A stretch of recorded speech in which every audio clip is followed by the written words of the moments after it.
No meu último vídeo das lendas de Hookguard eu comentei sobre o Sporro, o Hookster que foi provavelmente o brasileiro mais famoso a pisar na pequena ilha.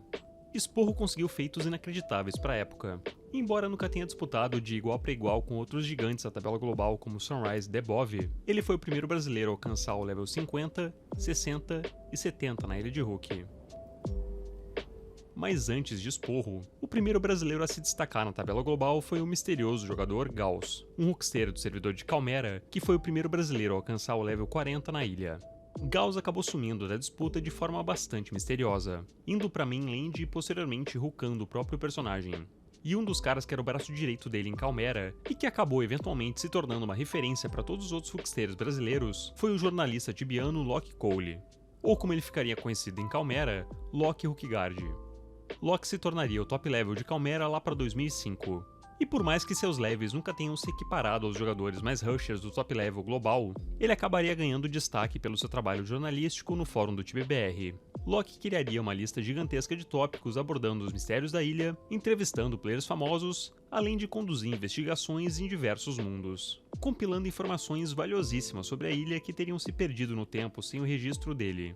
E diferente de outros vídeos das lendas de Hook, dessa vez a gente vai trazer alguns relatos em áudio do próprio Locke. Isso porque recentemente o Firmino, um jogador antigo do Tibia da cidade de Itajaí, entrou em contato comigo e me apresentou oficialmente pro Locke. Eu e o Locke conseguimos bater um papo muito massa e eu vou trazer pra vocês aqui a história do Locke, com alguns recortes da nossa conversa. Agradeço demais ao Firmino por fazer essa ponte. Para quem não sabe, o Firmino foi um dos donos do Char Doroteia, que participou ativamente das lendárias guerras de Julera, e assim como muitos guerreiros de Itajaí, foi uma das vítimas do Mashack que aconteceu na Lan House Área 51. Ele tem muita história dessa época para contar, e eu com certeza vou trazer um vídeo desses relatos aqui pro canal também. Mas hoje nós vamos falar sobre Locke Cole, um hookster que acabou se tornando uma lenda não pelos seus levels, mas sim pelo seu trabalho jornalístico nos fóruns do TBBR. Mas antes da gente entrar no assunto principal do vídeo, quero só lembrar pra vocês que o melhor lugar de comprar coins é no Moedas, que é o patrocinador oficial aqui do canal. Comprando coins pelo link aqui da descrição, vocês me ajudam demais. E além disso, eu queria falar sobre algo bem triste que aconteceu recentemente com dois dos nossos maiores jogadores de Hook. Pra quem não sabe, o Bruno Legolas e a Erika Legolas são o casal tibiano com o maior level somado de todas as Hookguards. O Bruno, além disso, é um dos top levels da ilha de Hook, sendo até então o único brasileiro que já chegou na marca do level 200. Acontece que recentemente a Erika, que estava grávida, acabou falecendo no parto e logo depois disso a bebê deles também acabou falecendo. O Bruno tá tendo que se virar no meio desse luto para lidar com o conto de hospital e com todos os trâmites de funerária. Ele inclusive tinha colocado o próprio char dele para vender no bazar, e numa tragédia dessas a última coisa que a gente vai lembrar é do Tibia, obviamente, né? Mas eu queria deixar um apelo para os tibianos e para os jogadores de Hook que puderem ajudar o Bruno nesse momento tão difícil, a mandarem qualquer quantia pro Pix dele.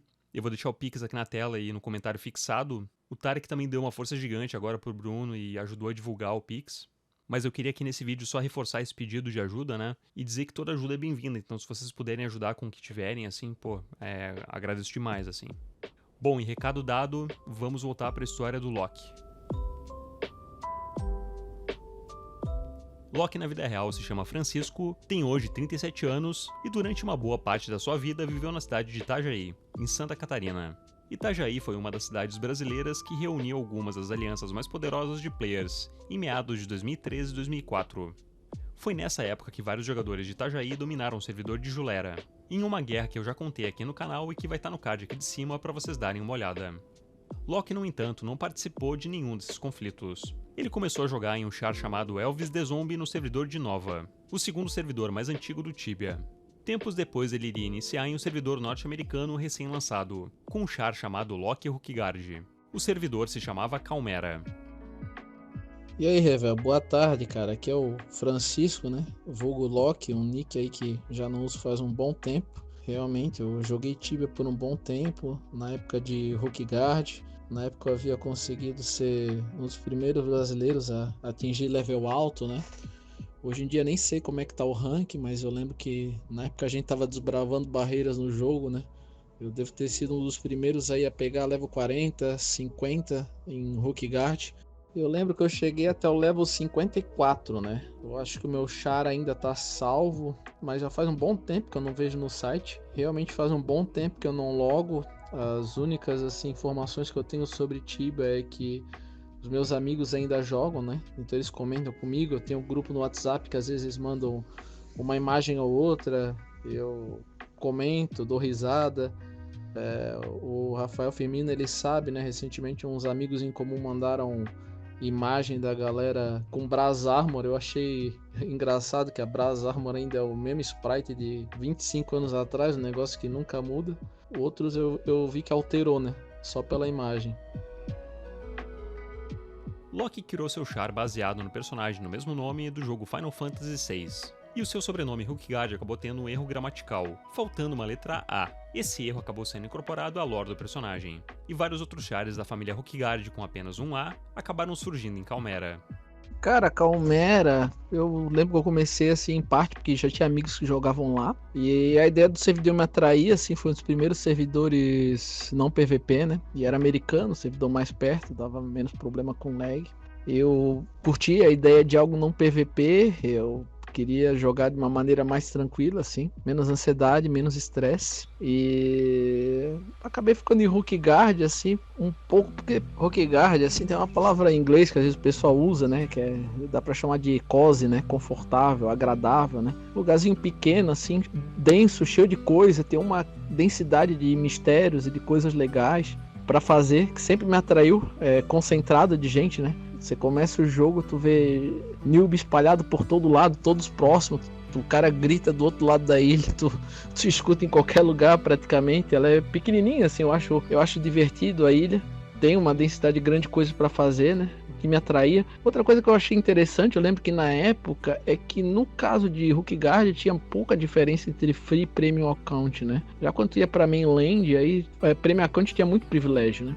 Eu fui free por muito tempo e aí eu acabava me agradando a ideia de que Hookigaard o negócio era mais isonômico, né? Entre quem pagava e não, né? Só depois começaram a criar algumas coisas extras assim para prêmio dentro de Hookigaard e aí eu também já tinha prêmio, mas já estava acostumado já em ficar em Hookigaard, né? Como o senhor comentou, assim, eu comecei a me destacar, eu acho que Hookigaard realmente era mais fácil de destacar do que Mainland, né? E me atraía, assim, eu curtia descobrir coisa, fazer coisa que até então ninguém tinha feito, pelo menos no Brasil, né? E postando, e documentando, investigando, analisando, sabe?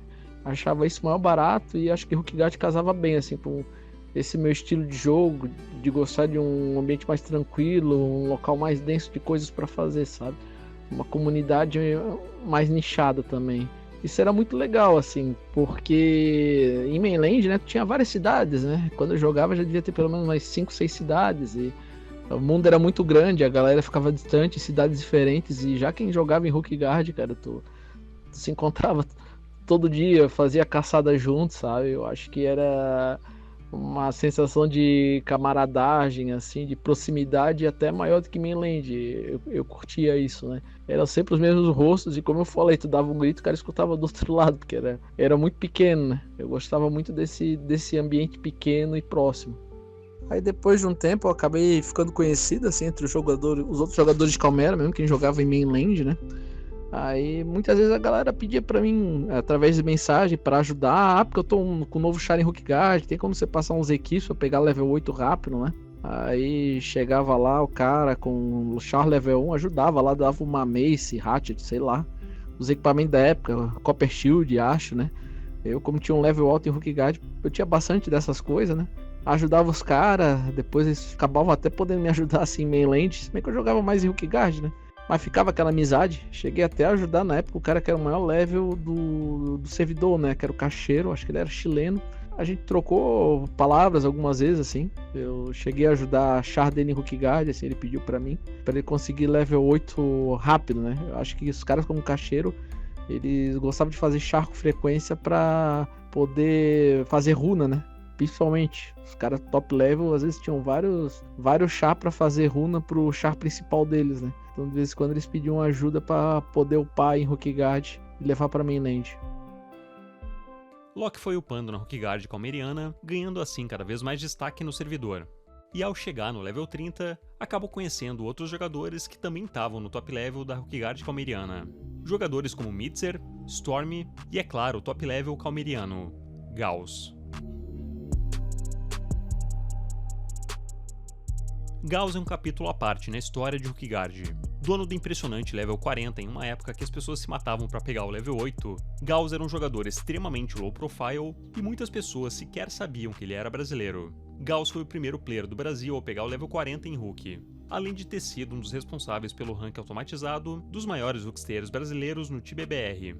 Em uma época em que tudo era feito na mão, Gauss descobriu uma forma de automatizar o processo de atualização dos rankings pelo seu conhecimento profundo em programação. Gauss e Locke acabaram ficando bastante amigos, e coincidentemente, ambos moravam no mesmo estado, Santa Catarina, sendo Locke um jogador de Itajaí e Gauss um jogador de Florianópolis. O Gauss, até pelo nick, assim, ele também é um cara mais discreto. Acho que muita gente no início nem sabia que ele era brasileiro, mas depois ele começou a participar mais da comunidade. Foi ele que fez um dos primeiros sites, assim, que começava a ranquear quem tinha os levels mais altos em Hookguard, ranqueava por skill também. Na época foi um negócio bem legal, assim, porque antes era tudo muito manual, não existia ranking no site oficial, assim, por quem estava em Hookguard, né? Ele, se eu não me engano, que criou o primeiro, ele é um cara que manjava de programação, assim. Era um troço que buscava automaticamente no tibia.com e replicava, assim, no website que todo mundo tinha acesso. Eu sei que ele seguiu carreira acadêmica, se formou em engenharia elétrica, deve ter feito mestrado, doutorado, mas faz muito tempo que eu não falo com ele, cara. Eu lembro que, assim, nos meus finalmente jogando, eu ainda conversava com ele e tal, e de fato ele já não estava mais jogando em Hookguard. Eu não lembro desse char original dele, mas eu lembro que ele tinha outros personagens em mainland, né? O Gauss era um cara que tinha um inglês muito bom, assim, então ele interagia com os estrangeiros também, com os gringos, postava no tibia.com. Ele foi um cara importante, assim, para trazer informação de lá para cá, sabe? Que ele vivia entre os dois mundos, sempre teve bom trânsito, postava no tibia.com, olhava o tibia.d, assim, às vezes ele descobriu alguma coisa que o resto da comunidade brasileira não sabia. Que ele estava sempre lendo, tinha um bom inglês, cara. Mas eu acho que a coisa mais legal que ele fez foi esse que foi um dos primeiros sites aí que ranqueou a galera, assim. Acho que Fali foi que apareceu mais um monte de outros jogadores, inclusive o Esporro que você mencionou e diversos outros, inclusive estrangeiros, assim, porque até então era um troço muito rudimentar, muito manual. Os caras começavam a postar link, olha só o level desse cara, e postavam um link do tia.com, mas assim, ranking mesmo, o primeiro que eu lembro foi dele, viu? Por causa do seu conhecimento em programação, Gauss, além de criar um ranking automatizado para o pessoal de Hook, criou também outras ferramentas para ajudar a comunidade hookguardiana. Outra coisa legal do Gauss é que ele, salvo engano, mas acho que foi ele, que havia desenvolvido um programinha pequeno, mas bem útil, que ele traqueava quanto que a gente estava conseguindo de XP por hora. Era um programinha super simples assim, mas era bem interessante, bem útil. Na época em Hookguard tinha assim, uma certa discussão assim, onde que dava para fazer mais XP por hora, se era na Caverna das Poison Spiders, se era com Hot Worm, tinha uns caras que falavam até de Minotauro, sabe? Aí ele criou esse programinha super leve, tinha umas screenshots, utilizando ele, assim, ficava um retângulo preto mostrando a XP por hora que você tava pegando. E é aí que eu fiquei bem decidido que no caso da Hookguard, na época que eu comecei a Caverna das Poison eram as melhores, assim, XP por hora. Depois fizeram uma área premium, né? Que tinha, acho que é Cave Hatch e Rat na superfície mesmo, de Hookguard. Que ficou melhor ainda, assim. Eram as duas áreas que eu mais gostava de caçar, né? Claro que também variava de acordo com quem tava por ali, se o respawn tava sendo rápido ou não. Mas, de maneira geral, o programinha ajudava bastante a sanar esses debates. A amizade de Locke e de Gauss foi crescendo, e depois de um tempo um terceiro tibiano catarinense se juntaria ao grupo. O primeiro GM brasileiro do Tibia, Tiergan. Tiergan, que nessa época também era conhecido como Virgilius, foi o primeiro GM do Tibia a revelar de forma pública que era brasileiro. Em uma época em que a esmagadora maioria dos GMs voluntários eram europeus ou americanos, o fato de existir um GM brasileiro há anos na comunidade chocou o pessoal do TBBR. A revelação foi feita, inclusive, por uma matéria trazida pelo próprio Locke do TBBR. A proximidade entre os três jogadores calmerianos catarinenses chegava até a levantar algumas teorias conspiratórias nos fóruns de que os três personagens, na verdade, seriam de um único jogador. O Gauss e o Virgílios, eles se conheciam pessoalmente, assim, já tinham amizade, acho que antes mesmo de se conhecer no jogo. Agora eu não tenho absoluta certeza, mas acho que eles já se conheciam antes mesmo. Eu conheci ambos no jogo, né? Nós três do mesmo estado. Posteriormente eu cheguei a conhecê-los na vida real, né? Apesar de que nos vimos poucas vezes. Realmente, a gente jogava os três no mesmo servidor, conversava bastante, assim, eram personalidades muito bacanas, eu curtia conversar com ambos. O Virgílios posteriormente até virou Game Master por um tempo, eu acho que foi o primeiro brasileiro. Teve uma época até que eu fiz uma entrevista com ele e levei pro Tibia BR na época, né? Até então acho que ele não tinha dado um depoimento assim desse nível. Foi bem legal assim a conversa. Esse tópico deve estar salvo em algum lugar. Esse boato de que eu era ele ou o Gauss, assim, acho engraçado, até entendo, né? Porque, de fato, a gente vivia no mesmo servidor, conversava bastante. Eu já era introvertido, os outros dois eram mais ainda, assim. Apesar de que o Virgílios, na vida real, me parece ser uma pessoa, assim, mais extrovertida, né? Mas no jogo ele era meio discreto e dá pra entender também. Logo ele virou Game Master, né? Acho que os caras que têm esse perfil tendem a ser um pouco mais contidos, assim.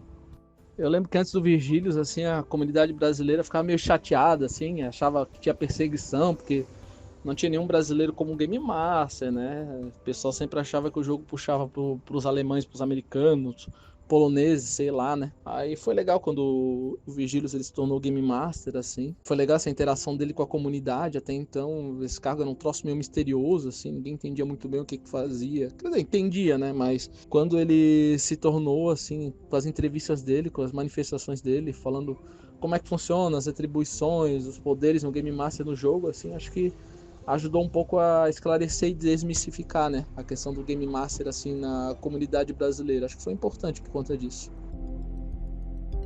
Loki Hukigard, antes de se tornar essa referência no meio jornalístico do Tibia, sendo o cara que trazia matérias e entrevistas com GMs, ele teve um destaque muito grande na Hukigard calmeriana, tendo deixado desde o começo a sua marca na pequena ilha de Calmera.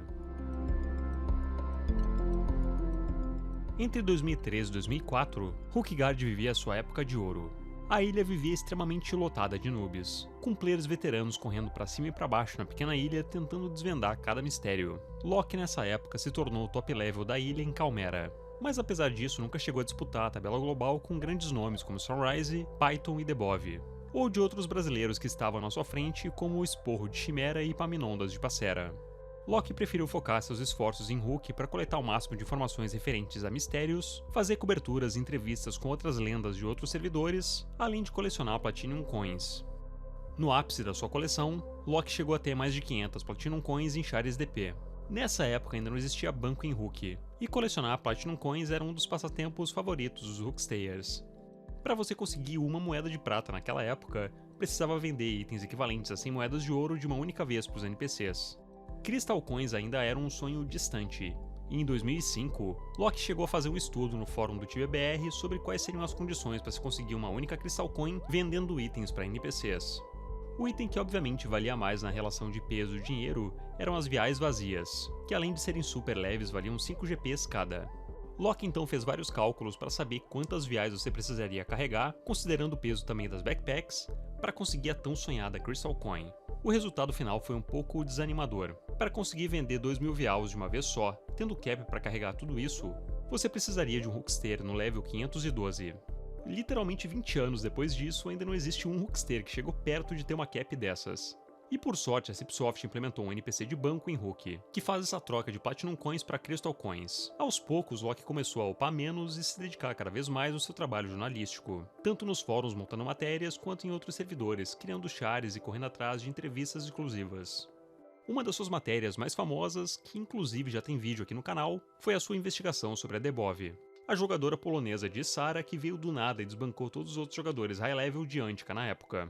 Loki nesse tópico compilou algumas informações e entrevistas de alguns dos maiores nomes de Hukigard na época, incluindo do próprio Sunrise, que lutava para se manter no topo e se tornar o primeiro player de Hulk a pegar o level 100. Eu sei que realmente ele era um cara bem misterioso, assim, bem recluso. Acho que todo mundo que jogava em Hukigard, assim, quase todo mundo já era meio esquisito, né? Mas ele era ainda mais, né? Muita coisa que a gente sabia dele era por terceiros, né?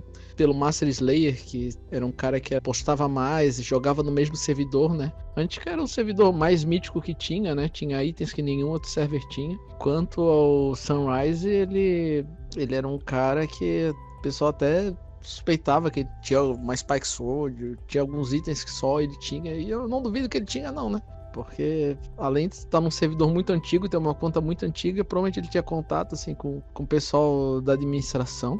Até assim, a assinatura dele no site, as raras coisas que ele escrevia, assim, ele deixava muita coisa no ar, assim, era meio misterioso. Acho que ele gostava, assim, de ser meio misterioso, das pessoas ficar supondo, assim, os itens que ele tinha, quem ele era, esse tipo de coisa, sabe? Eu lembro que tanto ele quanto a top level da época, que era Bubble, assim, não se sabia muitos detalhes deles, o que eles escondiam e tal. Sunrise já naquela época era um mistério completo.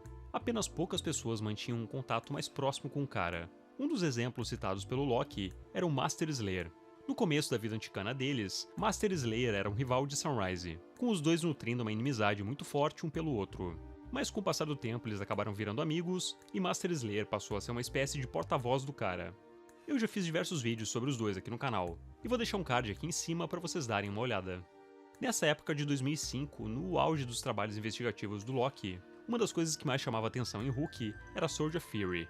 Desde tempos imemoriais, a espada repousava na sua pequena ilha, com uma placa dizendo que só os humildes poderiam tocá-la. Esse era apenas um dos inúmeros mistérios que existiam no Tibia, e que acabaram meio que se perdendo no tempo. Esses mistérios de Hilkigard, né? Eu lembro que na época as informações eram muito esparsas, né? Não tinha o wiki, não tinha uns hacks que surgiram depois para conseguir ver bem o que acontece no jogo. Depois surgiu até esses servers alternativos, né? Que os caras tinham acesso a todo o mapa.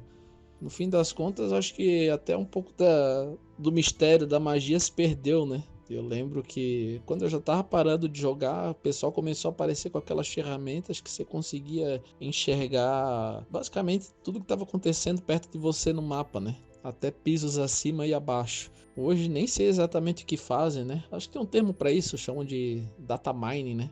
Que de acordo com os arquivos, com o que é interceptado pelo computador, pela internet, consegue ter um monte de informação que naquela época a gente nem imaginava, né? Talvez fosse possível, mas ninguém sabia.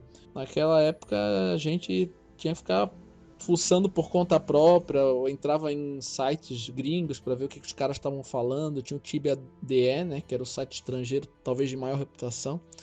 Tinha, claro, o fórum oficial do Tibia.com, que às vezes tu via uns caras legais também falando. E era assim que a gente aprendia, mas principalmente fuçando. Um dos tópicos mais famosos de Loki no fórum era um em que ele compilava todo o conhecimento que existia até então sobre a Sword of Fury. O tópico seria alvo de intensos estudos e ainda hoje, ele serve como um dos pilares para vários escavadores de informações antigas, como eu, de fazer um papel de reviver essas lendas e de expandir a busca pelas informações. Hoje temos documentos muito mais detalhados sobre essa lenda, como o PDF do Dark Gladir que, update após update, conta toda a cronologia da Sword of Fury. Eu inclusive já fiz uma série de vídeos narrando do começo ao fim todo esse documento fantástico do Gladir, mas lá pro ano de 2005, o tópico que era a referência máxima da Sword of Fury era o do Loki. Ainda sobre a Sword of Fury, tivemos uma série de eventos bombásticos que aconteceram a partir de 2005 relacionados à lendária espada.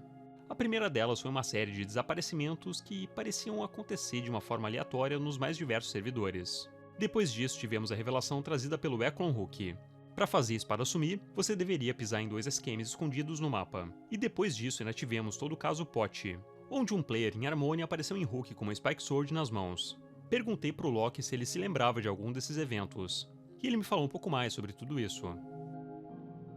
Cara, então, nessa época, tudo que você me falou, assim, é posterior a quando eu parei. O que eu lembro é que na época que eu jogava, a Spike Sword ela já sumia ocasionalmente. Eu não sabia a razão pela qual ela sumia. Também não pensava muito nisso. Eu acho que na época eu imaginava que era algo espontâneo, algo do jogo. Tal tempo em tal tempo a Spike Sword some, digamos assim. Eu realmente não imaginava que é possível fazê-la a partir das ações do jogador, com que a espada suma, né? Eu fico surpreso com isso. Se eu jogasse na época que teriam revelado isso, cara, eu ia ficar malucão, assim. Ia tentar saber detalhes disso, por que funciona, por que não funciona, qual que é o sentido desse troço, por que é em determinado piso, por que não é. De fato, eu nem sei exatamente como é que faz para ela sumir, mas na época, do jeito que eu era obcecado, eu ia ficar ainda mais, né? Ainda mais que na época, certamente eu imaginava que era algo temporário, espontâneo, independente do jogador. Loki tinha também um flogão, que foi criado em dezembro de 2004 e era o lugar que ele postava várias screenshots dos seus ups. Tanto em Hook nos seus chars Loki Hookguard e Celis Hookguard, quanto em Mainland no seu char Celis Cole. Em julho de 2006, Loki posta o que seria sua última screenshot de up, o Level 54. Level em que seu personagem se encontra até hoje no site oficial. Francisco acabou se aposentando oficialmente do jogo no dia 11 de agosto de 2006, para focar exclusivamente na criação de matérias e entrevistas dos fóruns do TibiaBR, num trabalho junto à comunidade tibiana que iria durar mais ou menos um ano. E depois disso ele acabou abandonando o Tibia de vez para focar na sua vida profissional. Loki, que era formado em jornalismo, se desiludiu da carreira e começou a cursar uma nova faculdade na área de engenharia do petróleo. Hoje ele trabalha embarcado, tem um emprego estável e diz que foi um pouco de loucura da parte dele querer viver do jornalismo. Ele tem hoje a leitura muito mais como um hobby do que como um ganha-pão, e não se arrepende de forma alguma da mudança brusca de direcionamento da sua carreira. Hoje Francisco está bastante afastado do Tibia, mas suas publicações nos fóruns referente ao seu extenso estudo sobre Hookguard continuam vivas na memória dos hooksters veteranos.